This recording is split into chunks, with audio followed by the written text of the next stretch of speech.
All right, welcome back to another episode of Real Talk with a Vulnerable Angel and friends. I am your host, the Vulnerable Angel, Dominica May, and I am joined tonight by my friend Sharad.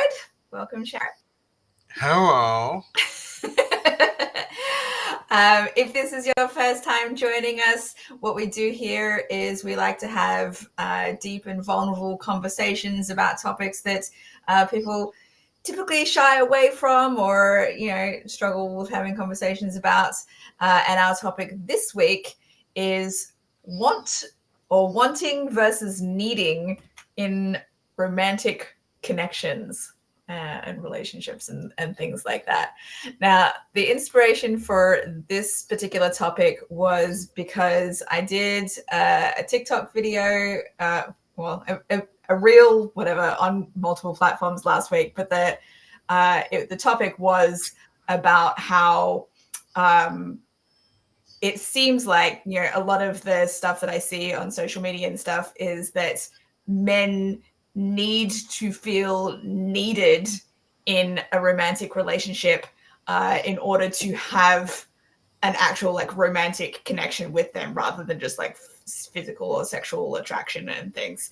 But in order to have a long-term relationship with a woman in heterosexual relationships, they need to feel needed. And my argument is I don't want a relationship like that. I feel like that's what my marriage kind of was, to the extent that my ex-husband kind of created situations to help him feel like he was that I needed him, like financial dependence, for example. And I got a bunch of very interesting comments on TikTok from various men. Some were fine. Other people were like, yeah, that's normal. Or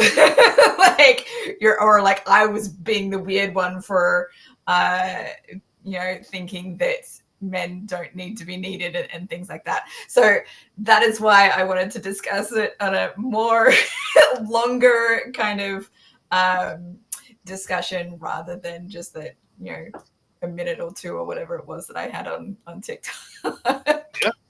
Yeah, for sure. So I will start with our first question, supplied by ChatGPT. I think actually, I think I did get ChatGPT to put these questions together, but I think I might have done some of them, so I can't remember which is which, because I did this like a week ago almost. Anyway, how do you see the difference between wanting to be with a partner and needing to be with one? And how do you think men and women define this differently? Do you have any thoughts? You want me to go first? That's a good one. Ooh. Why don't you go first? Let me. Right, yeah. Maybe it'll help you kind of get some ideas for your own response. So for me, wanting to be with a partner is about choosing them. You enjoy their company. You enjoy spending time with them. You get along well with them, that sort of thing. You choose to be with them because you like them. Needing to be with one is more about survival, as in I can't survive without you because I depend on you emotionally for all of my needs, or I depend on you financially for all of my needs because I'm not working and I can't survive on my own without another person. So that's kind of my interpretation of wanting versus needing a partner. And how do I think men and women define this differently? I don't know. This is why I'm curious to see your interpretation of this, because I'm not sure, but it feels like men define it differently. I think so. I mean, I don't know. I think wanting to be with someone it's a very normal thing because it's a part of life, wanting either a partner or just someone to spend time with.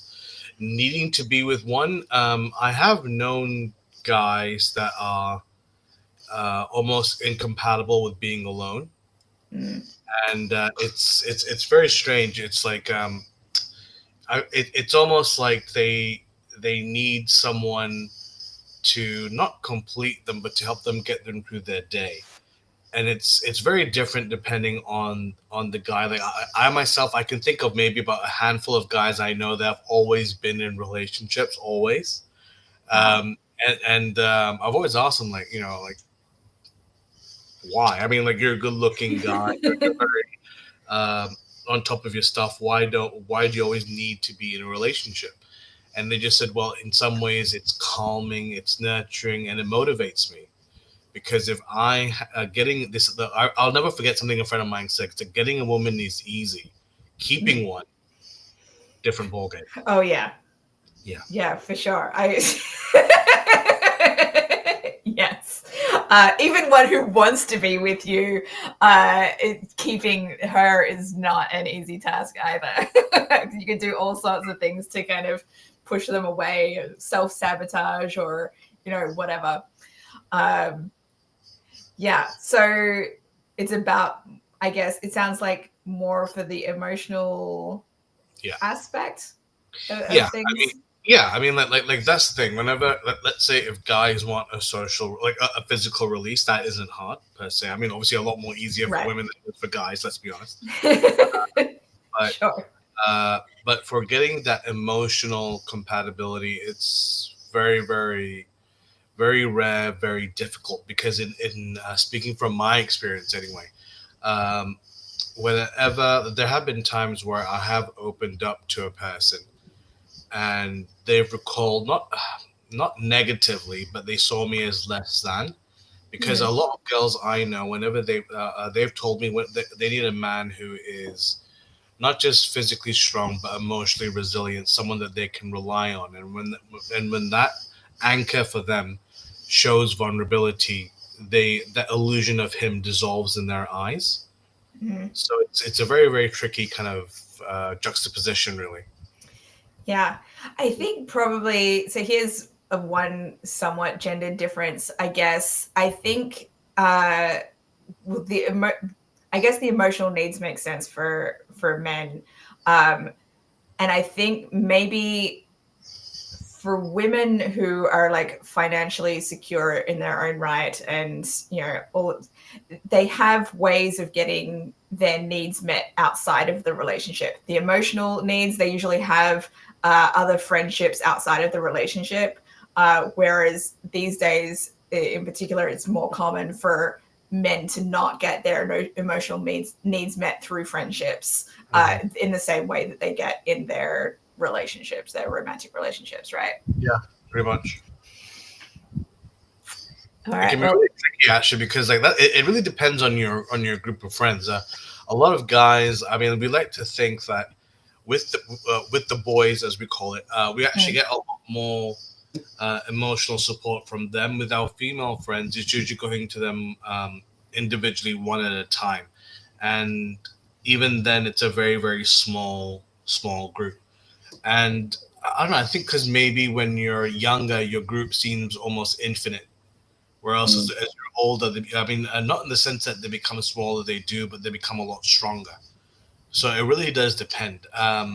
For guys, we will rely on other guys a lot, actually, for help, especially nowadays that the machismo kind of facade is kind of dropped, and we can be a lot more honest with each other.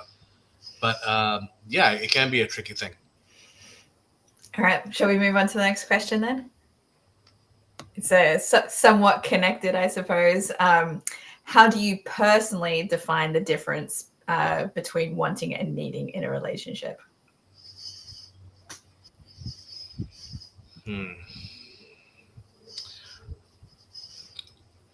I think the best way for me to describe it is whenever you want something in a relationship, you're thinking about the other person. If you need something, you're thinking about yourself. Mm. Not that that's a bad thing. Definitely not, by no means is this a negative thing, but there is a difference between the two. Whenever you want something, it's usually something that involves the two people in the relationship, whenever you need something, again, I'm very, very gestural with my hands. It's like a very, Yeah. it's a very individual. Not that it's a bad thing, but that it means that there is something intrinsically unique to yourself that you need. Yeah.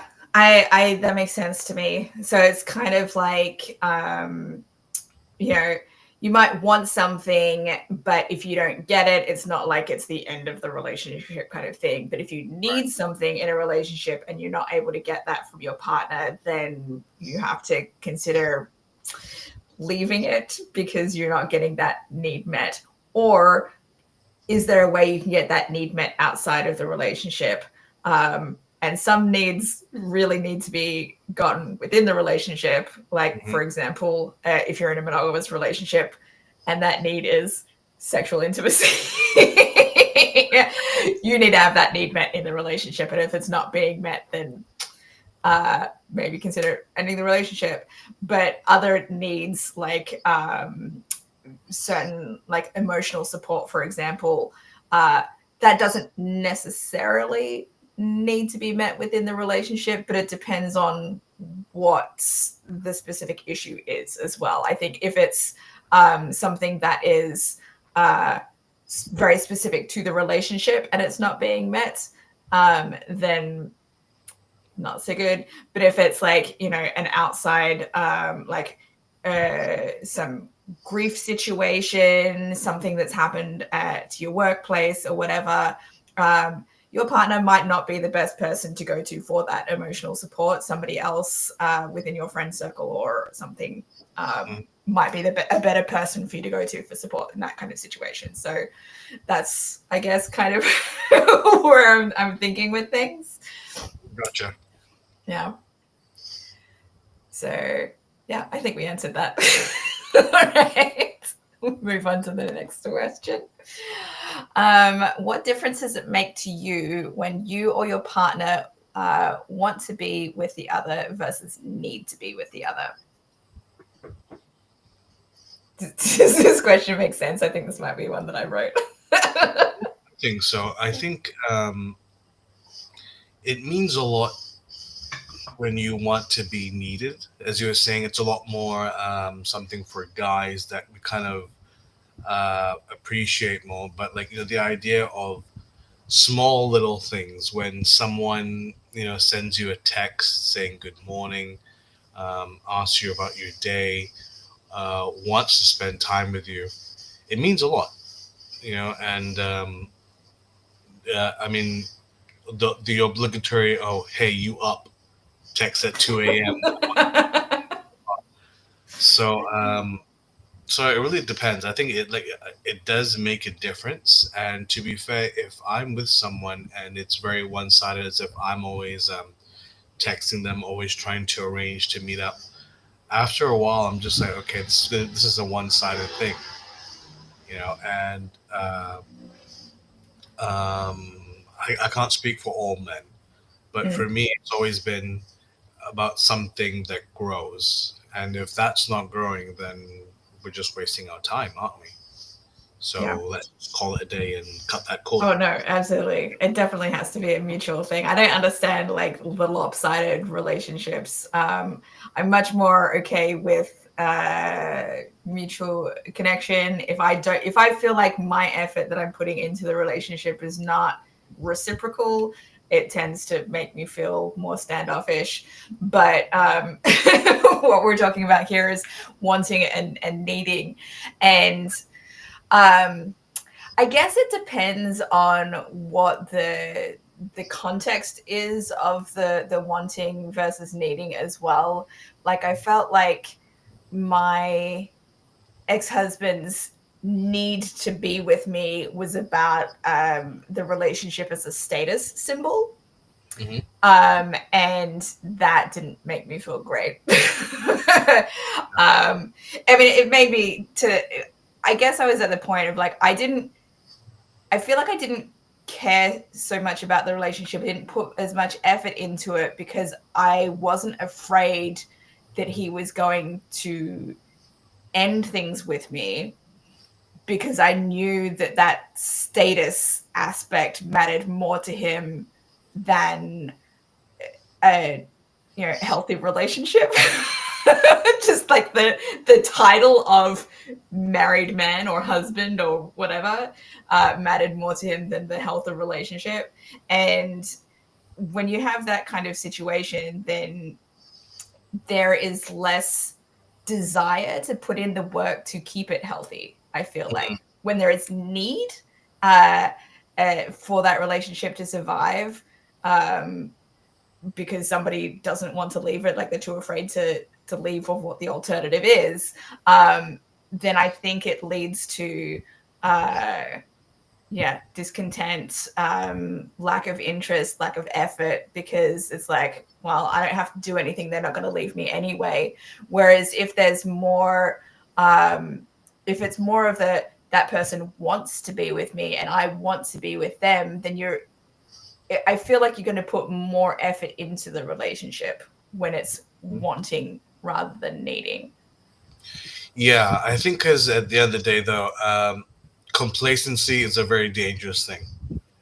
It is, and it could be as little as not making that extra effort, and it might seem inconsequential at first, but after a while, it will snowball.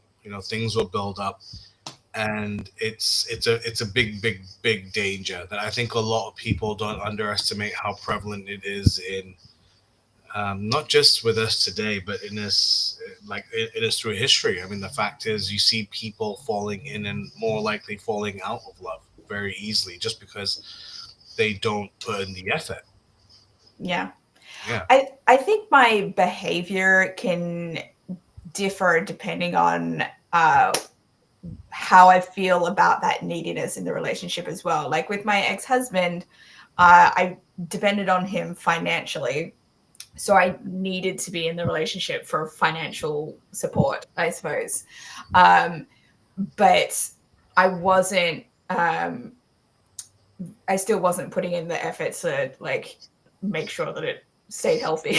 Or like I tried to some extent, but not in the same way that I would have if I had the want aspect rather than the financial dependence aspect. I feel like in my last relationship, there was a part of me that had like, anxiety about him leaving. And so I had like this emotional need for him to not leave. And that meant that I wasn't always showing up authentically to myself and to my needs and asking for my needs because I was so afraid of him just abandoning me. And so that both of those kinds of situations lead me to abandon myself when I have that kind of neediness in the relationship. And it's not a good place to be. Because, when you start walking on eggshells because you're worried about how the other person is going to react to you because you're so afraid that they might leave or whatever, it becomes more challenging. And I feel like I don't know, I think the wanting aspect makes it easier to show up more authentically. Definitely, because I mean, like when someone makes or at least wants to make the effort, I mean, it becomes known and people notice things. Even if, let's say, the result isn't great, but like again, it goes back to, I mean, let's look at sports or even jobs. Like even if you're not great at it, the fact is you're putting in the effort. People notice. Yeah. And and to be fair, you could be great at something and not put in the work, but at the same time, that kind of diminishes you somewhat of your accomplishments.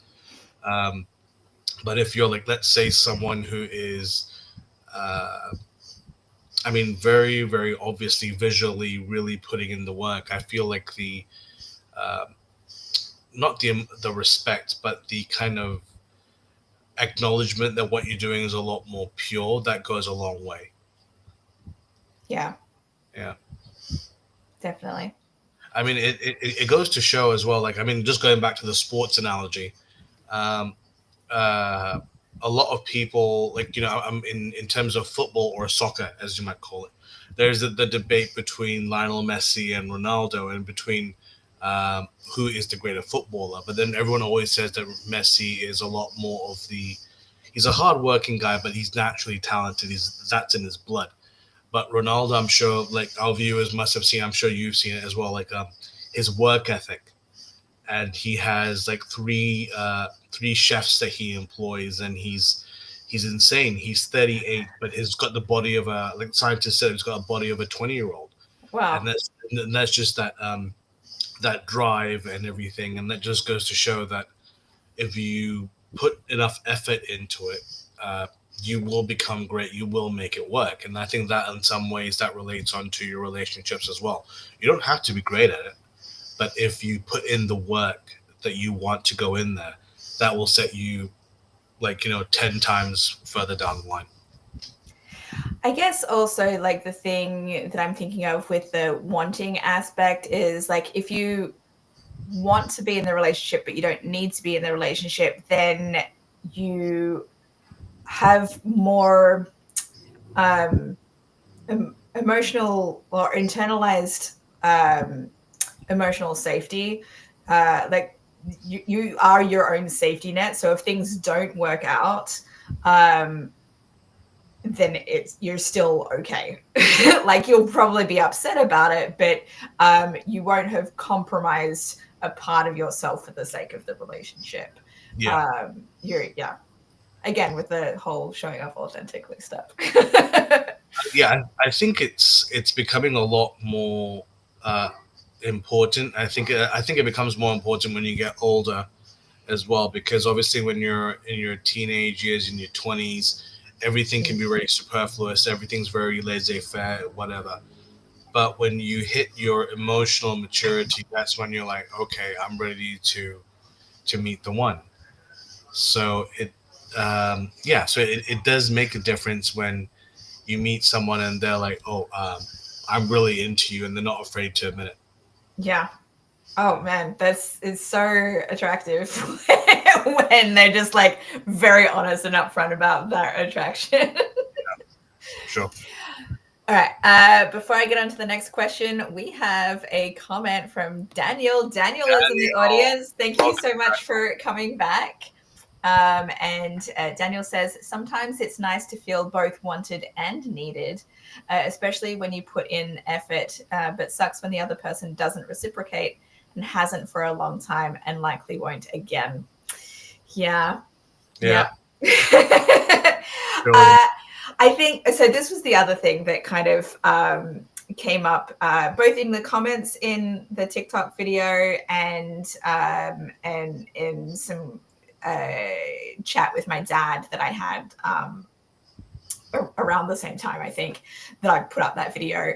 And it's the difference between being needed and being useful. I see those two things those two words get used interchangeably sometimes, but I use them differently.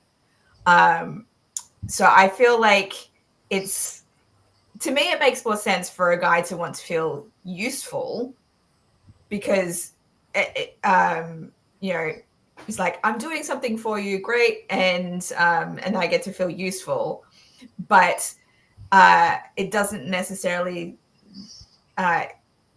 need to meet a need, right? Because you could be useful by helping somebody to do something that they are capable of doing themselves, and in some ways, I don't know, I feel like that's nicer.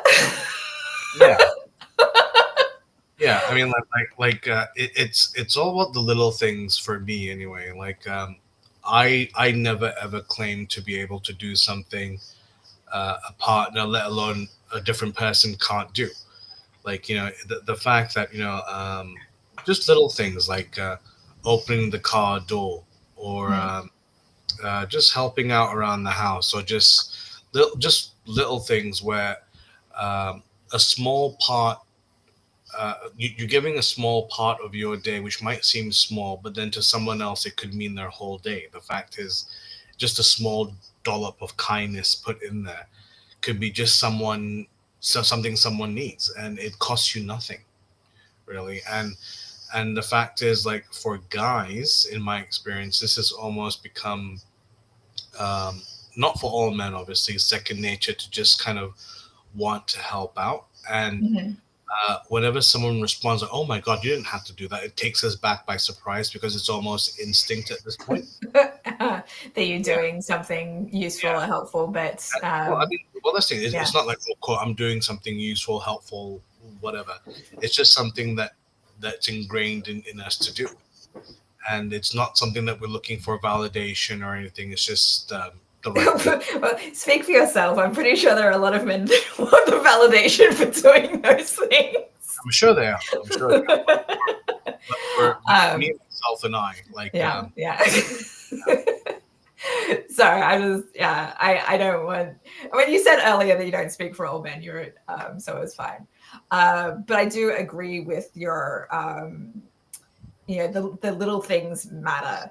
Like I think, for example, in my last relationship, some of the little things that I appreciated that I easily could have done for myself, but I appreciated him doing for me, was like just going inside the hotel dining area to make me a cup of tea so that I didn't have to do it, or washing the dishes in the apartment that we were staying in so I didn't have to do it, because I hate doing stuff like that. I could have done it on my own, but if he likes feeling useful, I'm not going to say, no, don't do that. I can do it myself. Right. I mean, it really depends. I mean, this is like there was a time I remember, like just little things when you're at a shopping mall, for example, and you open the door. It's just courteous, just let the person behind you go through.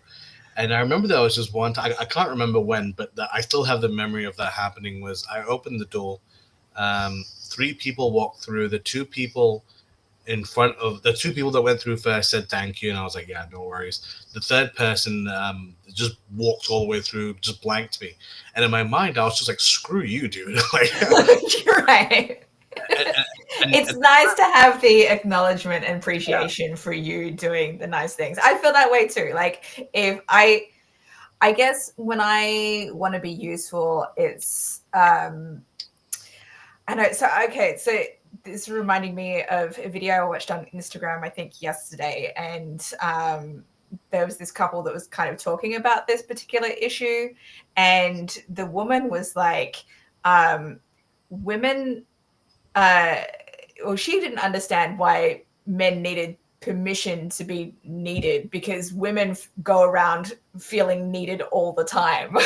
And that's why it's like a different kind of thing for us, because we're always needed and we will always like do the things that we're required to do or that we're needed to do.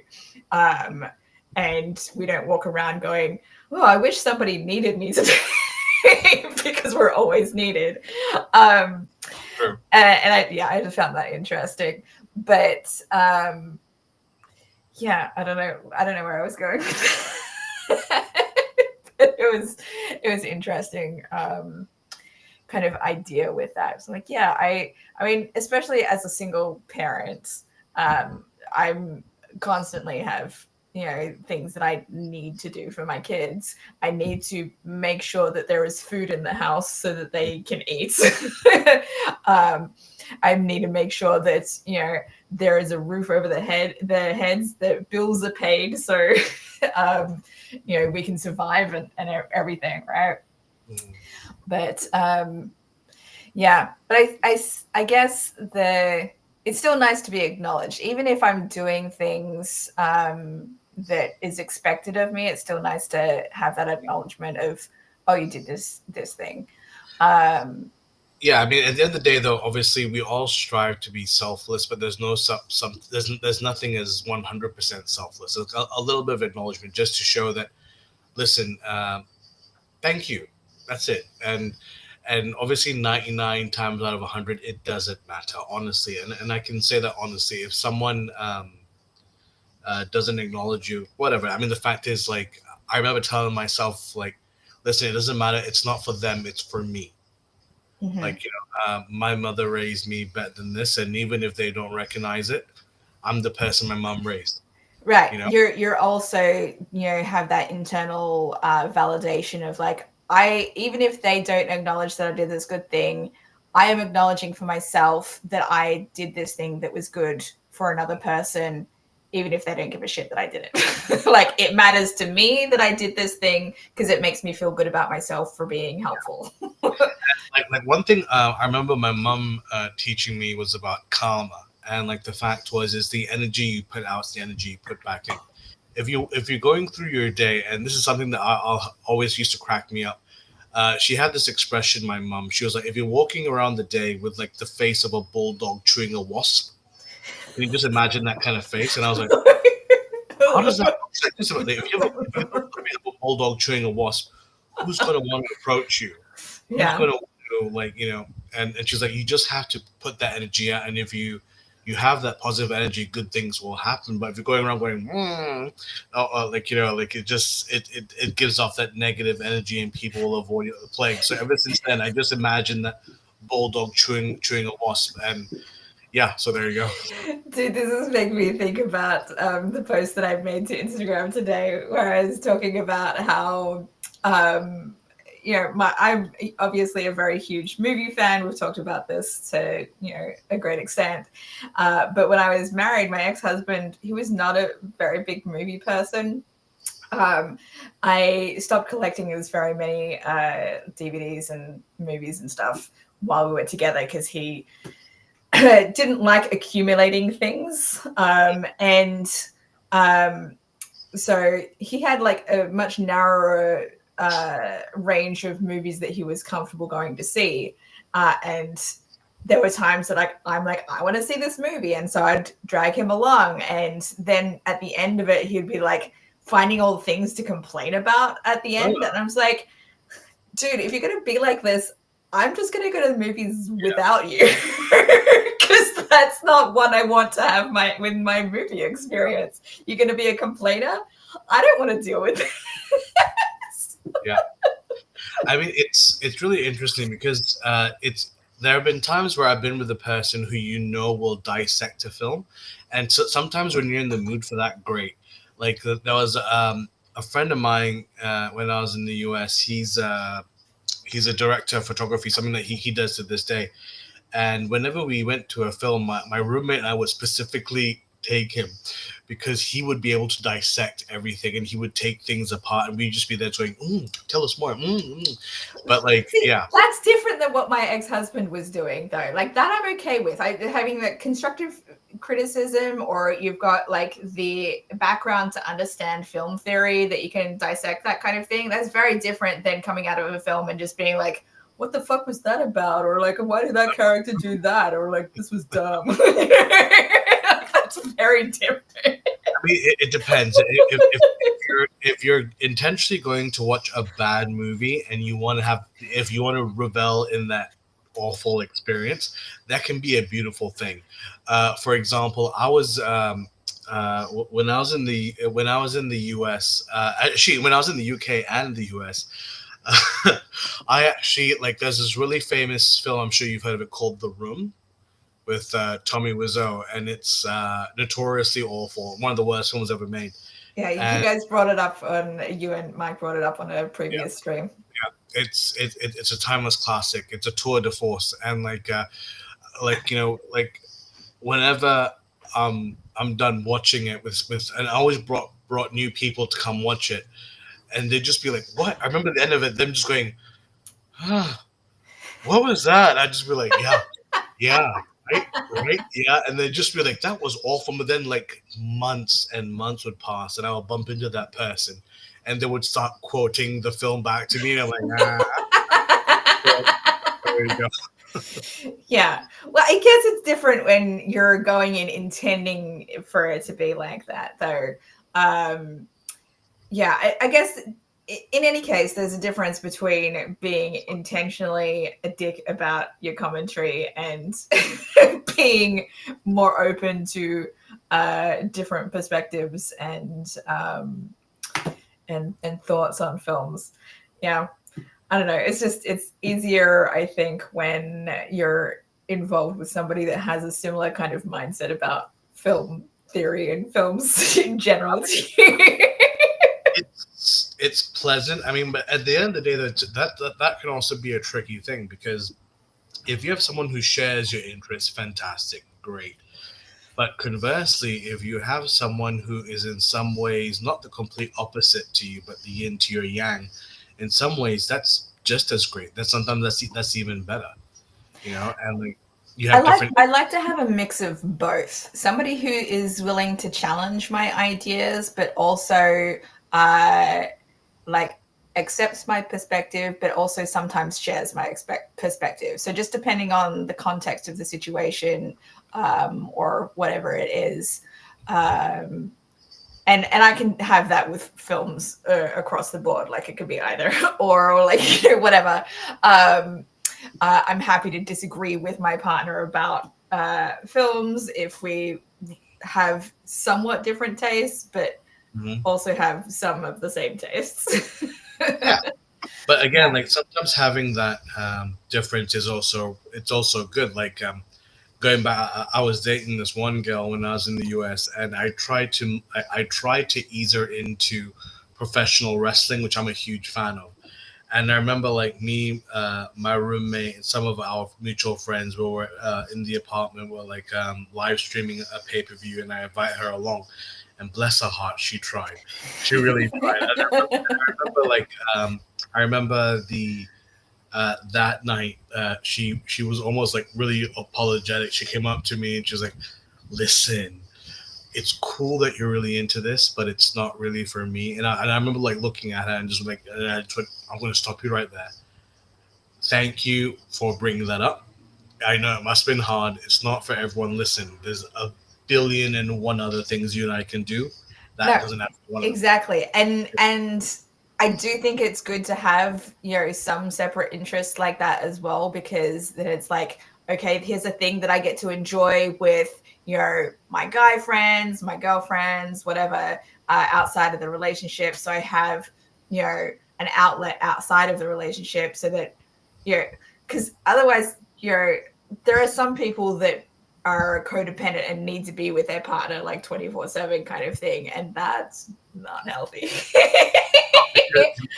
You lose that sense of identity, don't you? You're no longer an I, you're a we. Yeah.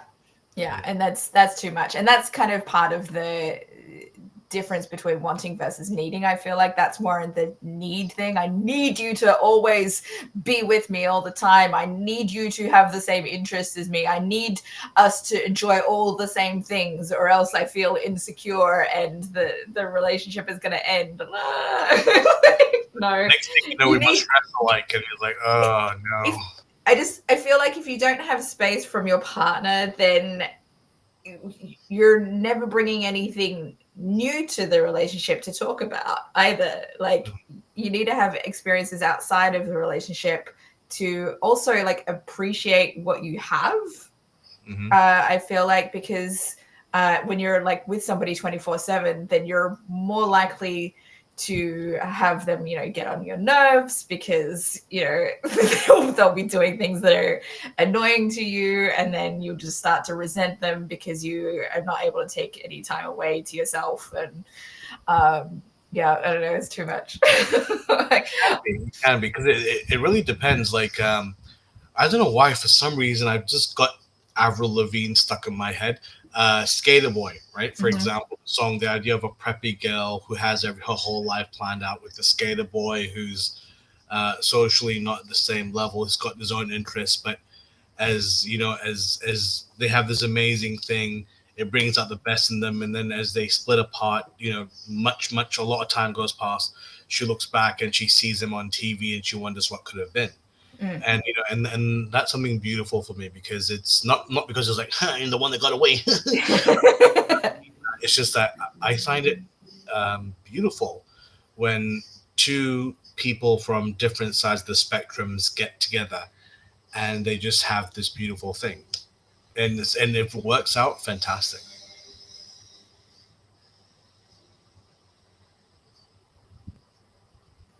I'm so sorry. my internet disconnected briefly. My house was like, why is she frozen? And I was like, I'm sorry. Um, yeah, I don't think I heard the end of what you were saying. Right, no worries. So it's like, yeah, it's beautiful when two different people kind of get together, and it's like when worlds that shouldn't mesh do.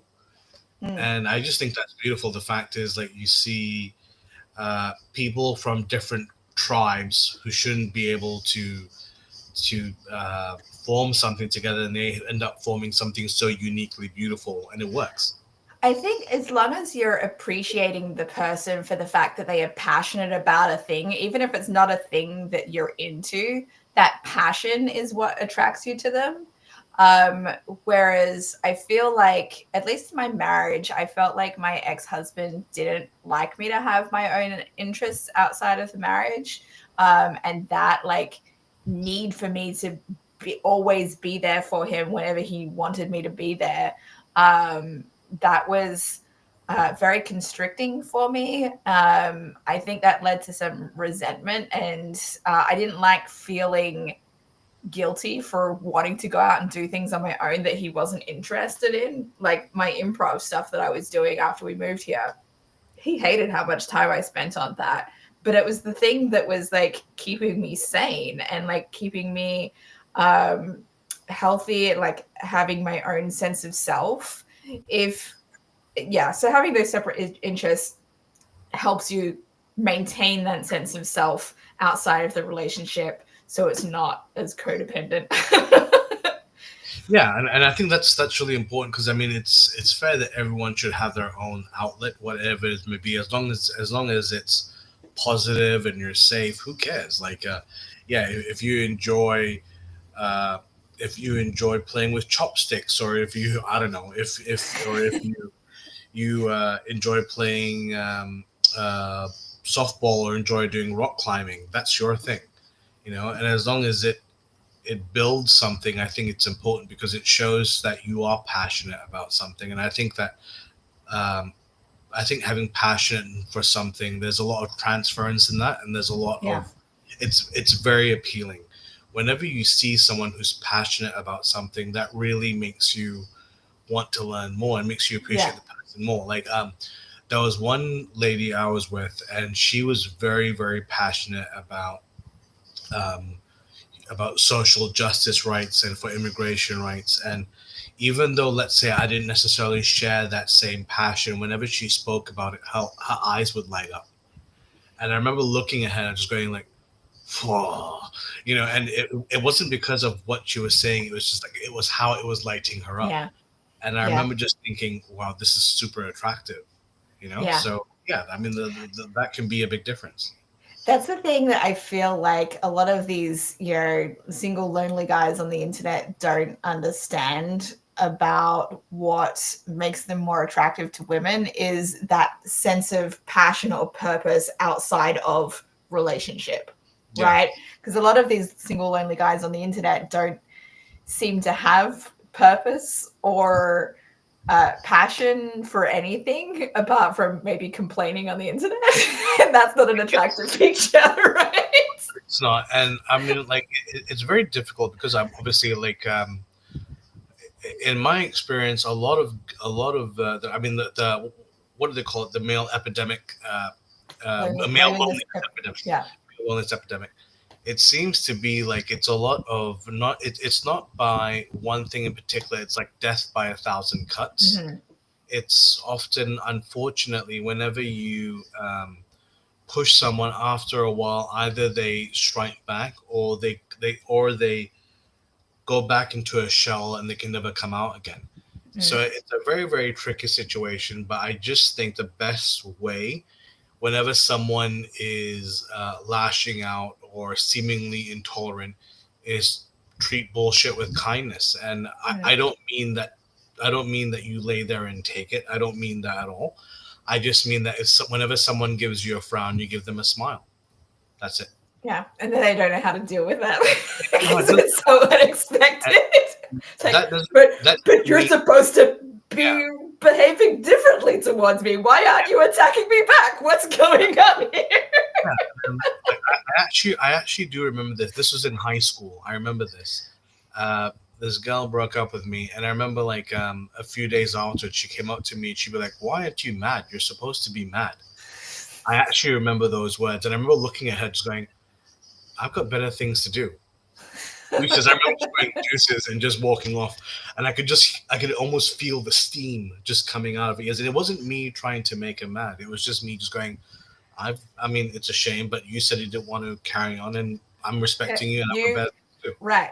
And that's yeah, there's a big difference between your behavior there and what is, I guess, typical, because a lot of people would be like, that's a big ego hurt for me, and how could you do this to me, and like try and get them to change their mind, or whatever, or they want to see some kind of upsetness from the other person because that's how they it helps their ego to feel like that they mattered if the reaction is in that particular way. But people also process grief differently. Like, you can be upset internally without showing it, and so you might break up with someone and think, oh, they're not, did they not care about me? But they're over there like internally, like crying their eyes out and stuff, but they're not doing it in front of anyone. So you just don't know. I mean, that just goes back to the more old school kind of thinking that people who don't show their feelings are emotionally strong. I mean, that can be a viable model used today. I think that someone that's emotionally resilient, I think, would be a better word than strong, Yeah. because in many ways, showing your emotions that takes courage, but to the point where you can show them to the point of control. Yeah. That's real courage and real strength. So it really does depend. Yeah. Like, I'm definitely at the point now where I feel like I tried to express more of my vulnerable feelings, but without being like, oh, I'm a mess over this, and like, this is a terrible thing. It was more just like, I had this experience. It sucked. I'm dealing with it, and this is kind of the situation now. It's very different to be in that kind of place. It's like, this was my experience. It's very tricky because a lot of, I mean, as you and I have discussed this, we all tend to think that we're the center of the universe because we're living our experience. But I remember one thing that I'll never forget. This is when I was recovering in America from my illness, when I didn't think I'd walk again. For like the longest time, I was very, very angry with the world, with myself, and what have you.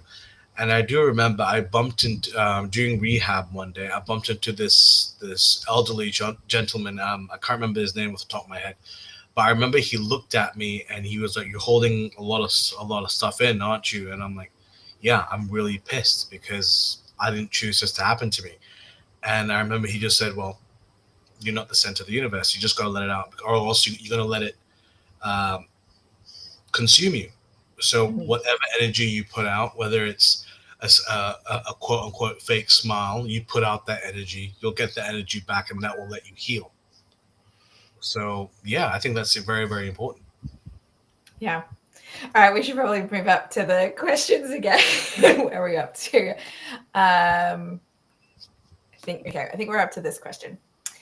Can a relationship survive if it only meets your wants but not your needs? No, because, well, I mean, needs is, whenever you say needs, I think of survival essentials. Mm.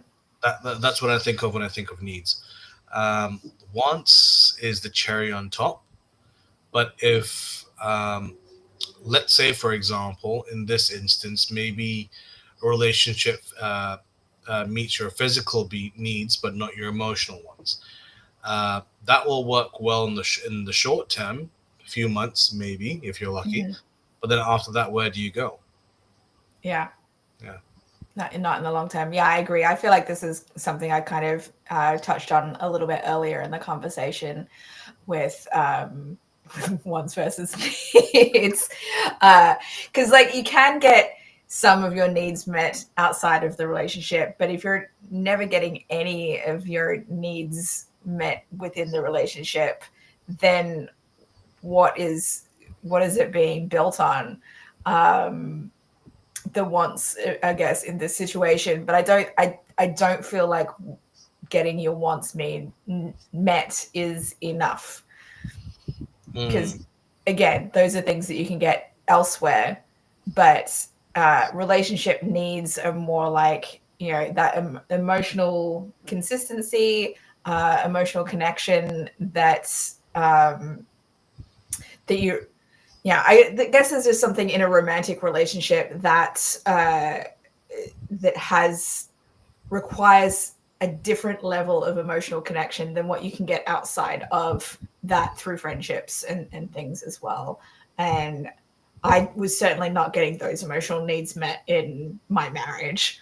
And so I started getting those needs met through friendships, which is, I guess, one of the reasons that my marriage was able to survive as long as it did, because I was able to get those needs met elsewhere. But it wasn't a healthy relationship. It wasn't a healthy marriage if I was getting those needs met outside of the relationship.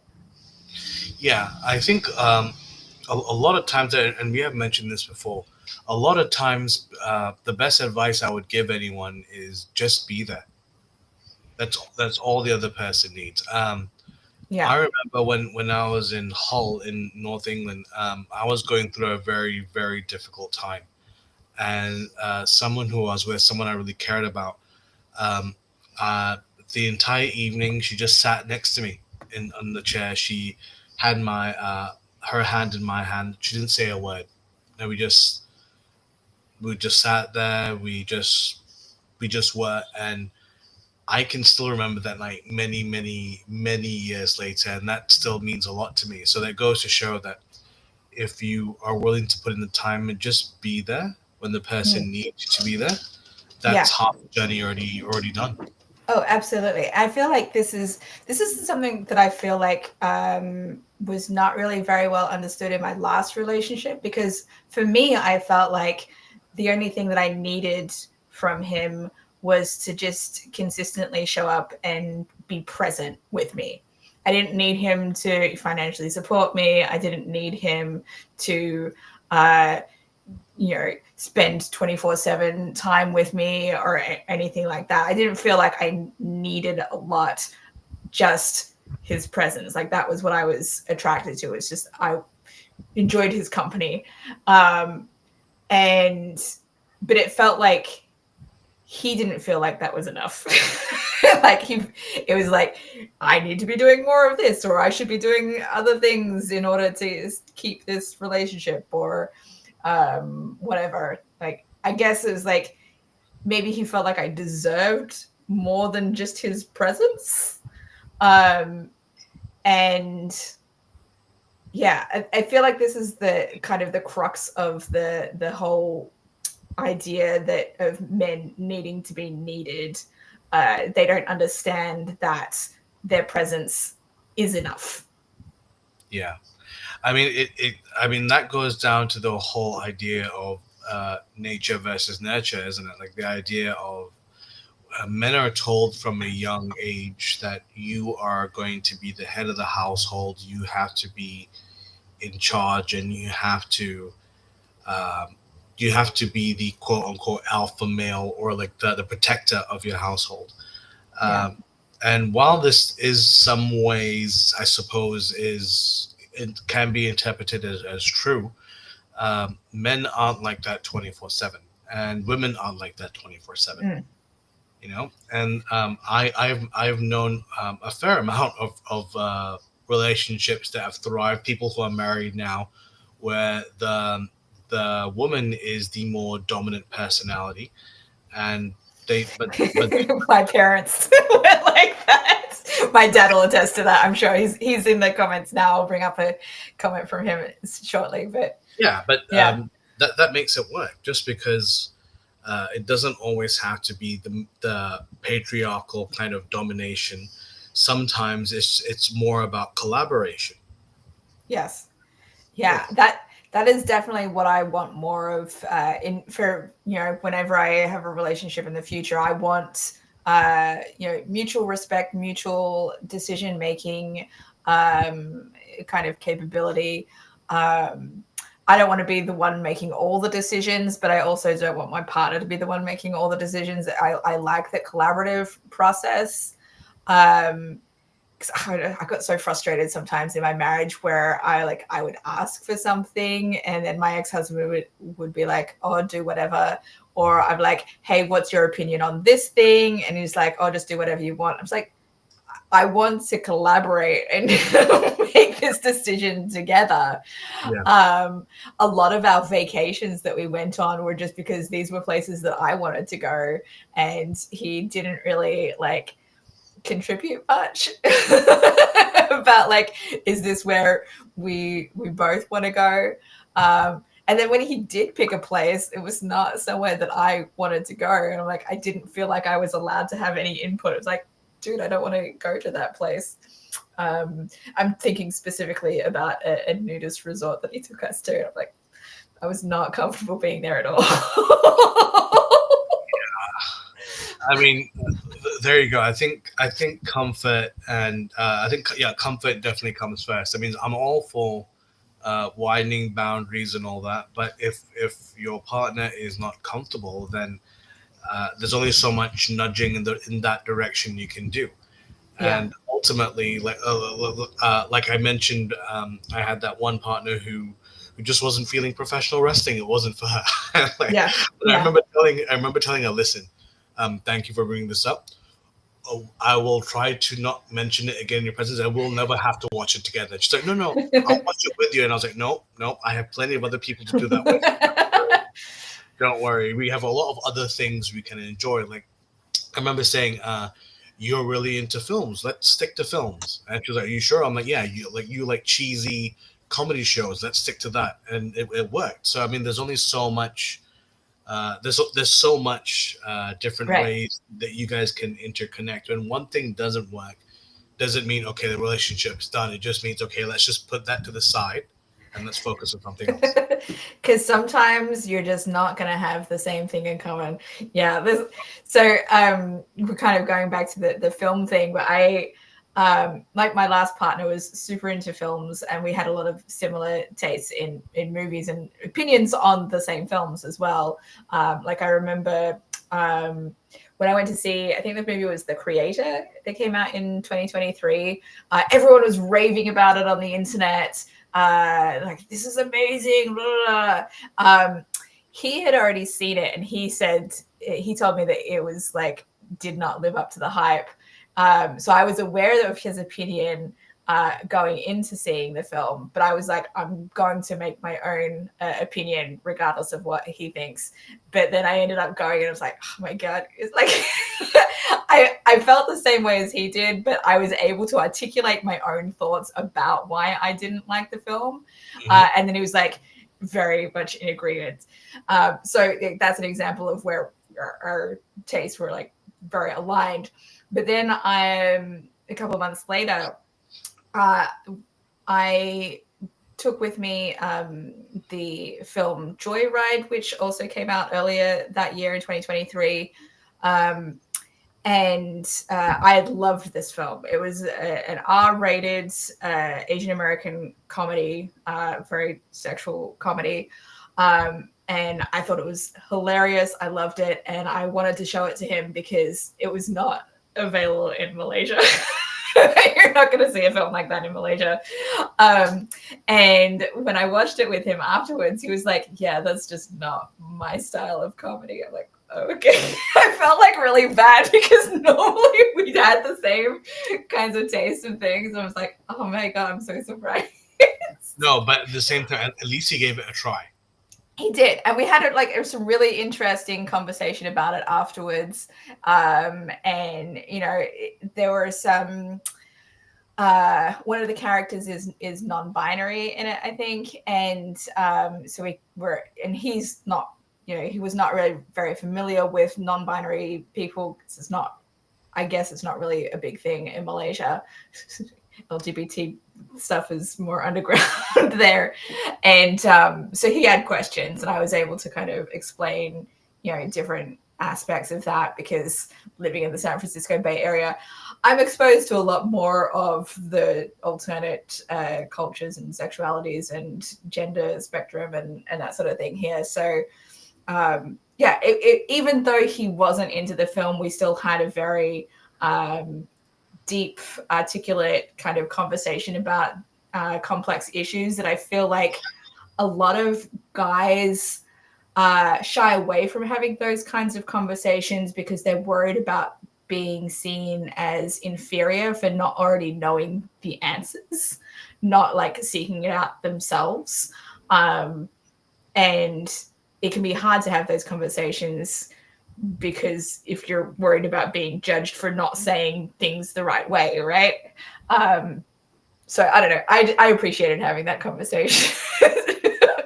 I mean, like it's really interesting you mentioned that. This kind of goes back to this thing I went through a few years ago, like almost 20 years ago now that I think about it. I was speaking with a friend of mine, and we were talking about fox hunting in the UK. And one of my male friends just went, she was asking, are you for or against it? And my friend just went, I'm for it. And she just looked at him, she's like, well, you probably don't know much about the situation. Then she stormed off.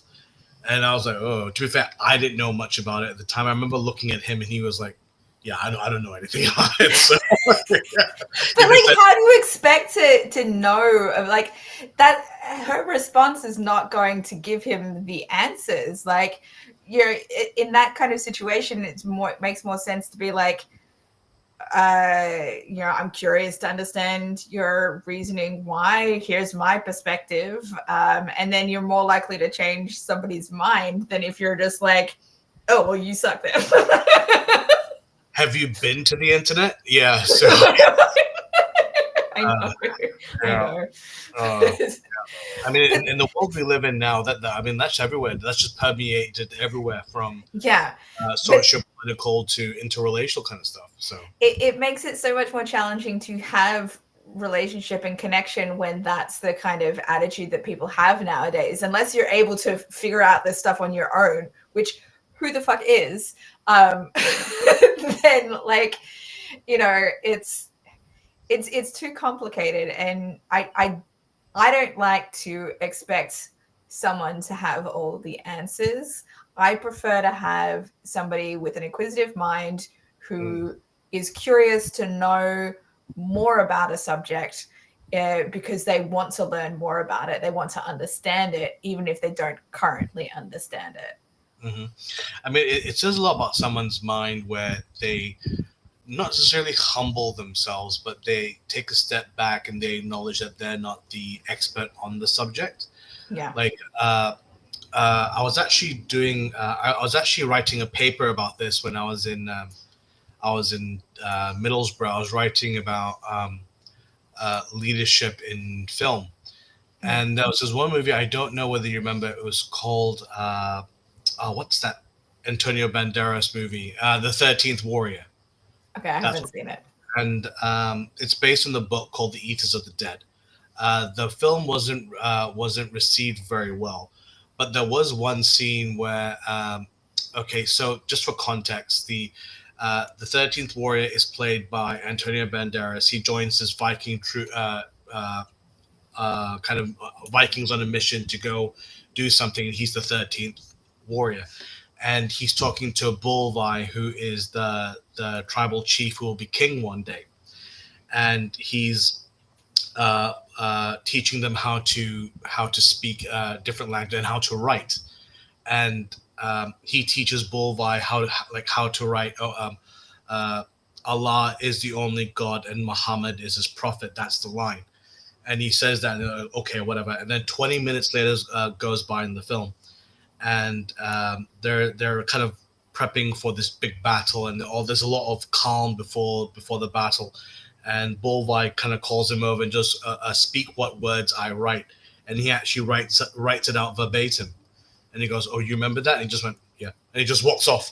And that to me was someone who, that emotional kind of resilience, kind of take it in and just kind of bring it in without it being a huge deal. I think that says a lot. Yeah.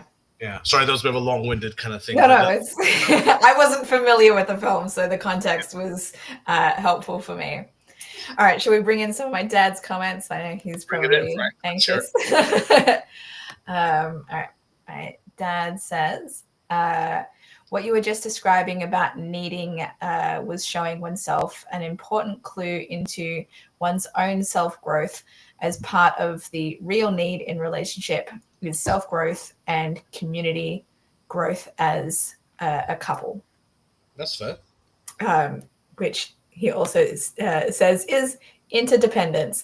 I've been hearing more about this interdependence thing over the last year or so, and I like that idea, the interdependence aspect of you need the relationship in order to grow, but it's about your self-growth and within the relationship, but you're not dependent on it in the codependent kind of way. Like you can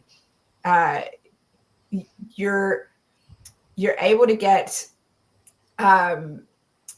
you're able to process stuff internally as well as within the relationship, but you need both for that interdependence part. So I think that's what my dad was saying.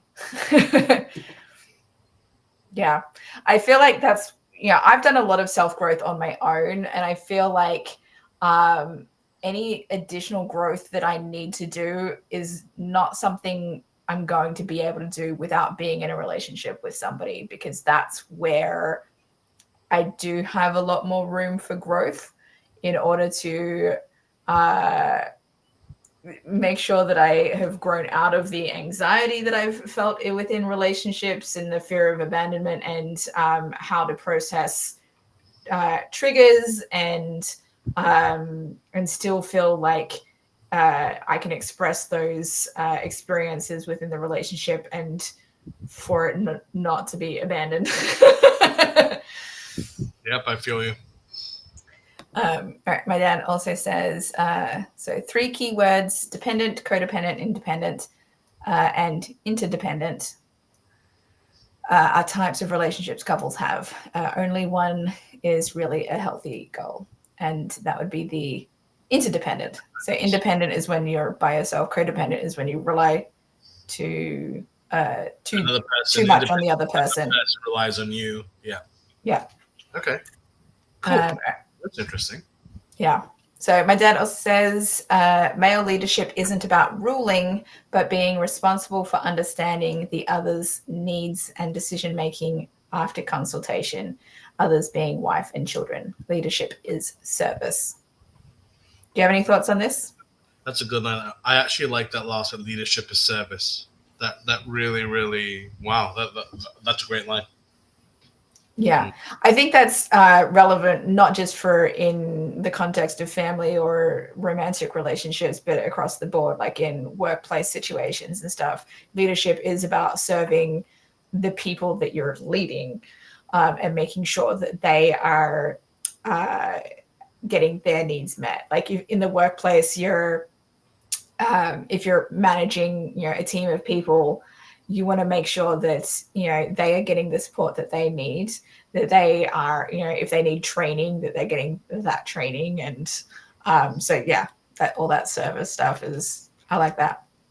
Yeah, I think that's something that can apply to leadership as a whole in terms of relationships, life, business, everything. I think that's a great line. Yeah. All right, my dad's next comment. Service is responsibility for the good of all, not just self. Women really want this kind of leadership because they have a need for safety. When a woman feels safe, she doesn't fall into control. Women control when they feel unsafe. Nagging is an example of her fear. Yeah. That's definitely been my experience. Frank the philosopher. Very you can see where I get this stuff from. My dad has definitely been an influence. Yeah, I definitely, I guess it's emotional safety as well as physical safety.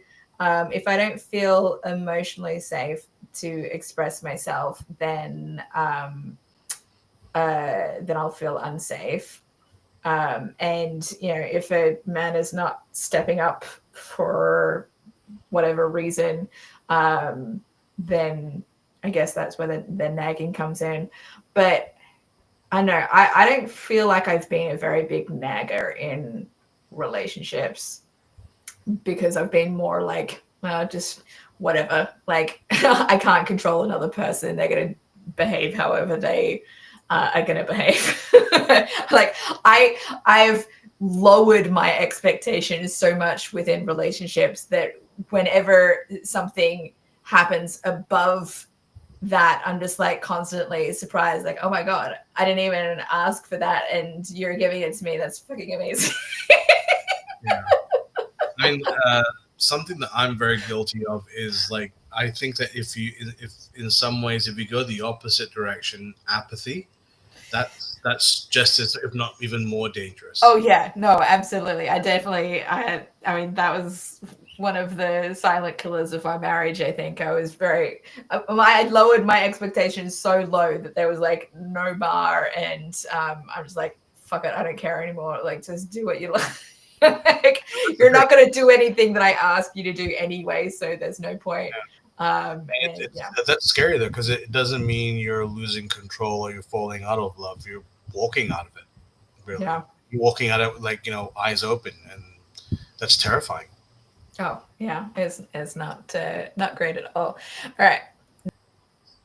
Next question is this one. Give it to Miss. Have your needs in relationships changed over time? And if so, what triggered those shifts? Maturity. I think that's the thing. Yeah. I think for me, what triggered those shifts is not getting my actual needs met, and discovering what my actual needs were. Yeah. That's the thing. Like, through life, we all go through different stages of what our wants and needs are. We're all going through different periods where our life's about this. Now it's about this. It's no longer about this. It's about this. And that will change. So obviously, like, who we are at 18 is not going to be the same person at who we are at 30. The same person who we are at 30 presumably won't be who we are at 60. And I think that that's a very normal and very healthy part of it, because when you're an 18-year-old, you're not going to be looking for the same thing when you're 30, right? So oh no, absolutely. Yeah. And sometimes you can grow together within a relationship. You might grow at different paces, but if you grow in completely divergent paths, then the relationship is not going to survive. Or if one person is committed to not growing at all, and then the other person's needs just change, like, on a way different direction, then it's like, okay, I guess this isn't gonna work anymore. So, like, for example, my ex-husband's need to be needed, and needed me to acknowledge how much I needed him. I think that was fairly consistent for him, whereas I was dependent on him in the beginning, and that was something that I liked. But as I got older, and became more of an adult, because I had kids and responsibilities that I didn't have when I met him, my needs changed. And a lot more of it was the emotional needs needing to be met, which he was not capable of doing. Or it got to that point where he was not capable of meeting those needs. So yeah, it's just over time I've realized a lot more of what is actually necessary for me to have within a relationship. Yeah, I mean, people change, and to be fair, like, just because you're on two different kind of variances, it doesn't mean that things don't work out. Like, if you have different kind of lifestyles, that works out great too, right? Mm-hmm. Yeah. All right. Next question. All right.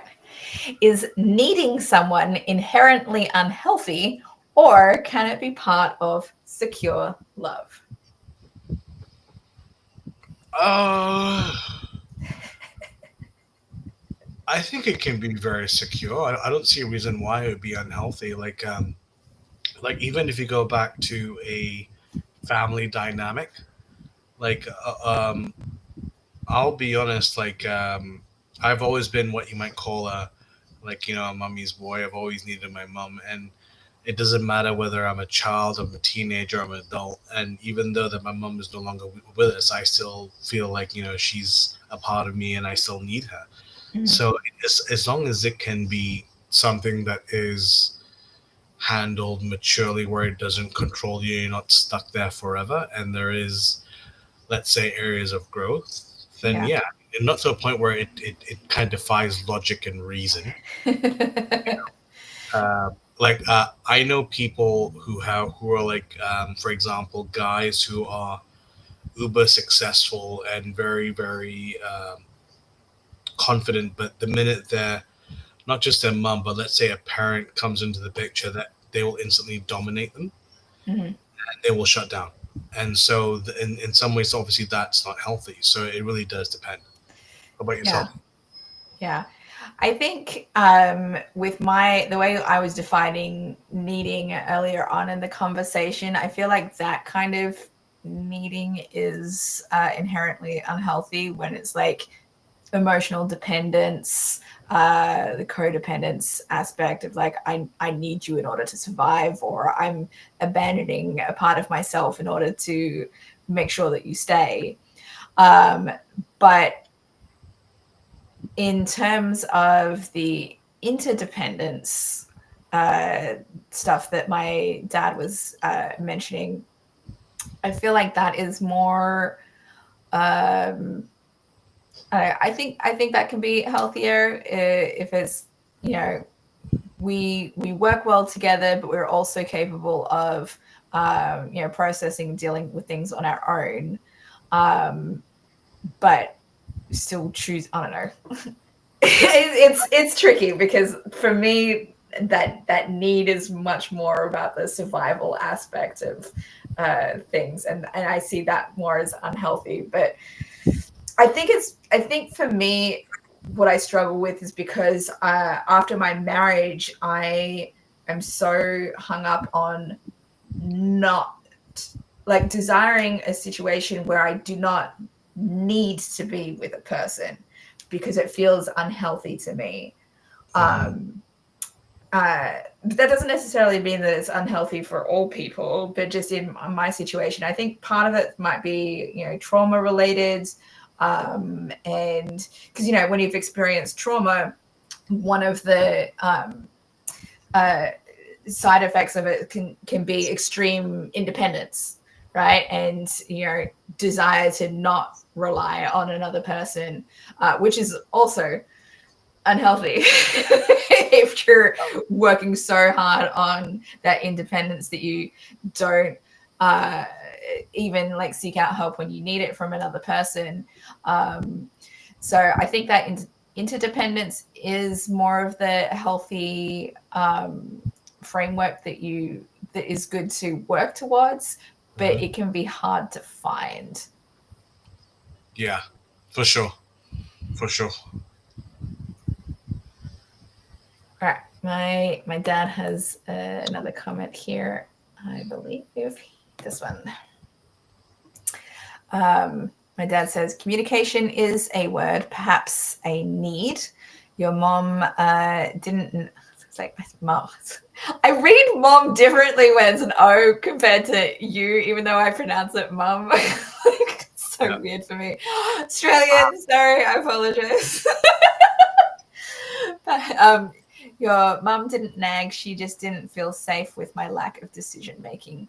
I was a pleaser rather than a leader. Yeah, Wow. Kudos for being so open. Yeah. I think he's tried to grow since then, at least. All right. Next question is this one. How do you recognize when a want is disguising a deeper unmet need? Hmm.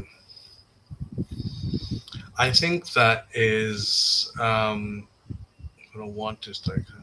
I think it's something that will pop up over and over again in your life, and you think that it's just that it's one thing, but then the fact that it continually pops up, that is something that will reinforce, like, listen, this, I didn't think this is important, but it kind of is.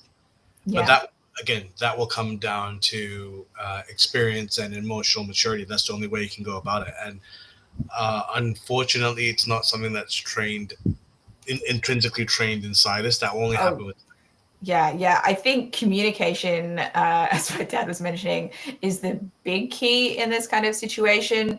When you're able to talk about the reasons behind your want, then you can dig deeper into why you want that thing. And then eventually that might lead into realizing that actually it's not this thing that you want. What you want is actually a need. Like, for example, say somebody has a particular fetish that they think is just a want, but it's related to something that might be like a type of caring that they actually need in order for it to be a healthy dynamic. And then when you can discover that, like, what's underlying under there, then you might be able to get that want met in a different way because of it actually being a need. So there's other ways that you can to get those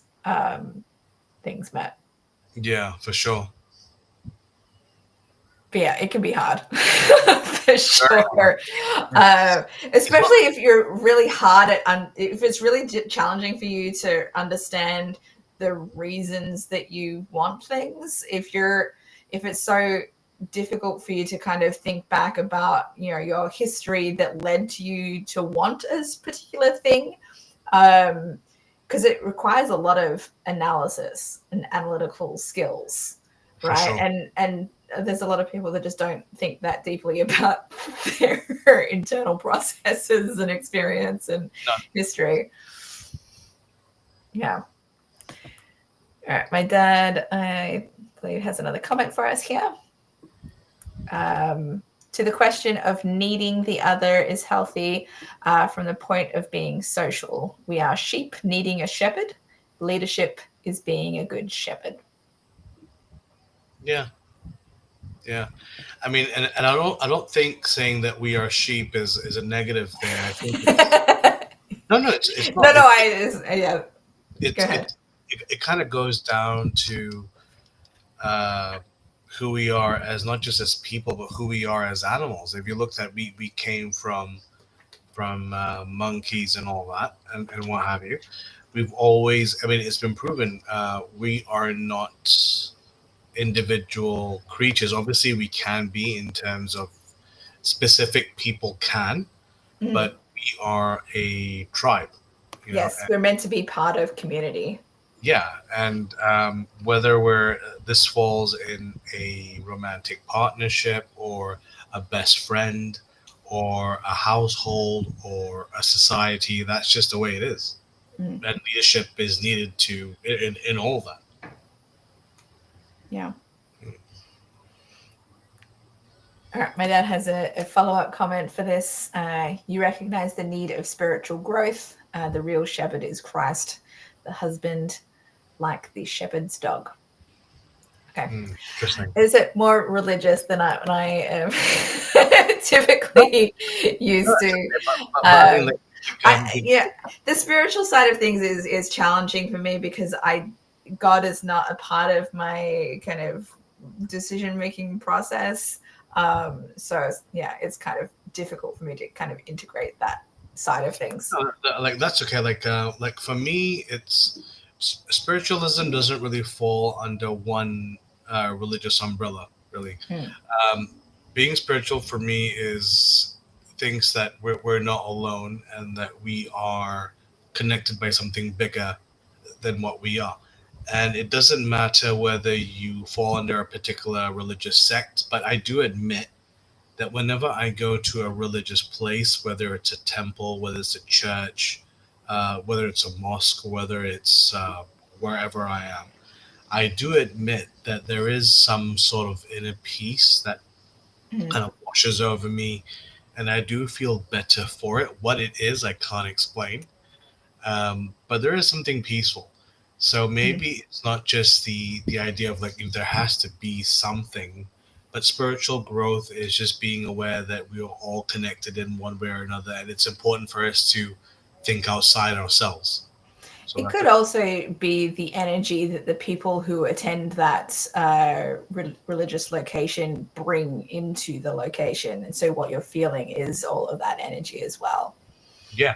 I mean, for example, what you might feel in a church might not necessarily be the same thing you feel in a football stadium, Mhm. although they can be the same, ironically, depending on which church you go Yeah, to. I suppose so. Yeah. So yeah, so it really depends. It really depends on again nature versus nurture, what you surround yourself with. So yeah. Yeah. I have one last question, which hopefully we'll be able to answer it kind of quickly, because I know you mentioned that you have some cleaners coming around shortly. So we'll see. Have you ever confused emotional dependence with genuine need? Uh, what helped you tell the difference?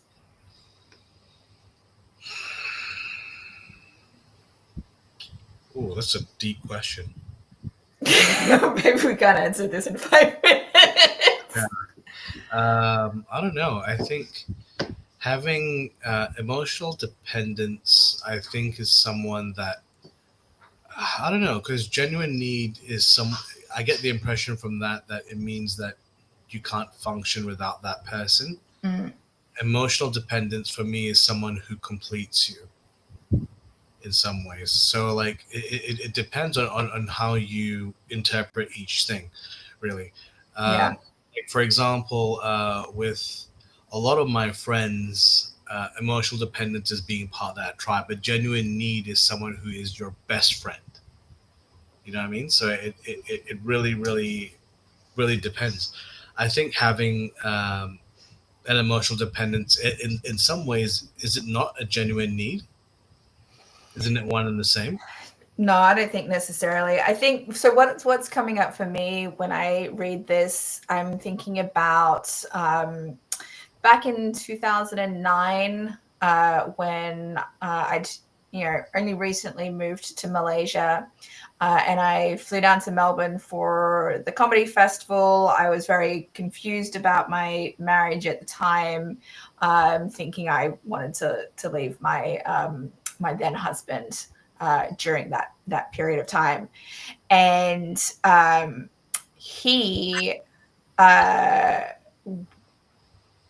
basically, even though I didn't express what I was feeling about wanting to leave, he could read that I was leaning in that direction, I think. And so he guilted me into staying, basically, with, um, I think this is where I confused emotional dependence and genuine need. So, um, I think the way I reacted to the situation, I was like feeling very upset that I was hurting him by the possibility of wanting to leave and that sort of thing. So he had this emotional dependence that made me feel like he genuinely needed me Hmm. when he didn't. But it also made me feel like maybe I think it probably made me feel like I genuinely needed him, whereas I actually didn't. It was just emotional dependence because I didn't have anyone else that was kind of in that frame of mind. But I was also like super depressed at the time, so it was like it's not a great time for me. um, But you know, yeah, I know, so much difference. So what helped me tell the difference over time, I guess, when you're realizing that I still felt lonely in mm, the relationship. wow, yeah, that's deep. I think hindsight's definitely a wonderful teacher as well, because usually when we're in the moment, we can't tell. Yeah. Oh yeah, absolutely. It's so hard to tell in the moment. All right, I think my dad has another comment. Here we go. Last one, I think. All right, my dad says the dog needs the shepherd to direct guide what he does. If shepherd and dog have to have a good trust in one another. Mm-hmm. Okay, and okay, he's got 2 more comments. He says that you understand his point about spirituality. Great minds think alike. There you go. And then he also adds emotional dependence is knowing self and moving toward also respecting the need for the other. For the other. Okay. That's interesting. Yeah. Super cool. Yeah. We should get we should get your dad on this show. The interdependence again. He has, difficult internet reliability sometimes. So I think it's just easier for him to join in the chat rather than on camera. We love you, friend. All right, I think that's the end of it. Great timing since Sharon has some cleaners coming very shortly. Yeah, I'm glad that we were able to get through all the questions. Yeah. Today went quick. It was good. It is easier to go through quicker when it's just the 2 of us. When there's more people, then we have generally more to talk about and discuss. But yeah, this was an interesting one. I think we got through some very interesting and challenging topics. Yeah, and I don't know what the next topic is going to be yet. I haven't decided. We'll figure out what time and day it's going to be live next week. It'll be sometime. And hopefully we'll see folks next week. And if you've been watched after the fact, thank you so much for tuning in. Feel free to leave some comments afterwards. Let us know what you think. If you have any questions or topics that you would like us to discuss in an upcoming stream, we would love to hear from you about that. And if you're not already subscribe to the channel. Hit the notification bell so that you can find out when we're going to be live. And hopefully